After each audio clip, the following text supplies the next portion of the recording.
en ons gaan 'n lekker Bybelverhaal vertel. Maats, julle kan onthou daan Genesis 45 verlede week het ons gesels oor Josef wat hom aan sy broers bekend gemaak. O, jete, hulle het verskriklik geskrik toe hulle besef, maar hierdie groot man van Egipte, wat so kwaai was, is eintlik hulle boetie wat hulle verkoop het jare terug, nee. Toe stuur Josef hulle terug huis toe om wat te gaan doen. Hulle pa te gaan haal Jakob, nee, Vader Jaweh het maar sy naam verander van Jakob na Israel toe. Maats, maar Josef het hulle nie met leë hande gestuur nie. Josef het vir hulle baie klere en kos. Hy het net daai klein boetie van hom Benjamin bederf, nee. Verander gee hy 1 stel klere, dan gee hy vir Benjamin sommer 5 stelle nuwe klere. En 10 esels met die lekkerste kos en padkos. En maats, eintlik wat Josef vir hulle gesê het, gaan haal vir pappa, gaan haal al julle vrouens, gaan haal al julle kinders, al julle kleinkinders, en so het hulle gegaan. Toe hulle daar by Jakob kom, wat dink julle het Jakob gedoen? Dink julle het hulle geglo? Die Bybel sê, sy hart het beswyk, hy kon dit nie glo nie. Dit was vir hom te erg om te hoor, Josef lewe, Josef is hierdie verskriklike groot man in Egipte, belangrik, hy kon dit nie glo nie. Maar toe hy nou al die esels sien, en al die nuwe klere, en al hierdie baie geskenke, toe sê die woord, toe kom hy weer bietjie by, want hy het baie groot geskrik. Maar en Jakob is baie opgewonde, maar hier is nou 'n groot ding wat gaan gebeur. Wie van julle het al getrek, of onlangs getrek? Dis nie 'n man se maat nie, hoor. Dis pak en is pak en is pak, en Josef het vir hulle gesê, nee, julle moet sak en pak kom, almal van julle.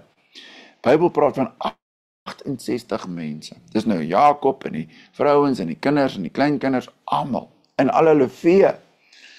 Maar Jakob was so opgewonde om vir Josef te sien, dat hy gesê het, dis reg, hy kom. Nou is hier in Genesis 46, vra vir papa en mamma om hierdie stukkie vir julle te lees, toe Jakob een aand geslaap het, toe verskyn Vader Jaweh in hom in 'n naggesig en sê, Jakob, ek is die God van Abraham, Isak, en ek is jou God, en moenie bekommerd wees nie, moenie bang wees nie, ek is met jou. Maats, en dis die grootste belofte wat Vader Jaweh altyd vir ons kan gee, nee. Hy sê nie altyd vir ons, hy gaan vir ons baie geld gee, of hy gaan vir ons baie oulike speelgoed gee, hy sê vir ons altyd, moenie bang wees nie, want ek is Vader Jaweh sê vir Jakob, moenie bang wees nie, bang wees om Egipte toe te trek nie, ek is met jou. En daar gaan Jakob, en al die diere, en die Bybel gee nou al hierdie baie name, en al die kleinkinders, soos ons nou gesê het, 68 riekiestieks, dink nou aan 'n klas vol kinders, nee, is nou maar 30, dis 2 klasse vol, dis verskriklik baie.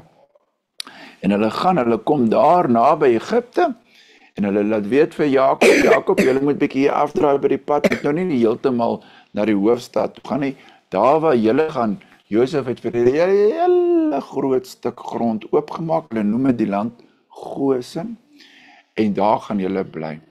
En toe Josef hoor daar, Jakob en al die kinders is daar, toe klim hy op sy wa, sy vinnigste perd seker maar, want hy wil nou vinnig daar kom. Maat, weet julle wat gebeur toe Josef sy pappa Jakob sien? Hulle hou mekaar vas, en hulle huil, en hulle huil, en hulle huil al hulle trane uit. Kan julle dit glo? Hoekom? Omdat hy verlang het. Dit is die mooiste verhaal hier in die Bybel, hoe Josef en sy pappa en al die familie weer by mekaar is, hulle is nou daar in die land van Egipte, en nou gaan ons 'n bietjie later vertel, wat sê ou Farao van hierdie hele storie, van al hierdie baie kuiermense. Maar dit is volgende week se storie, hoor. Kom, ons sit net so, dan bid ons saam.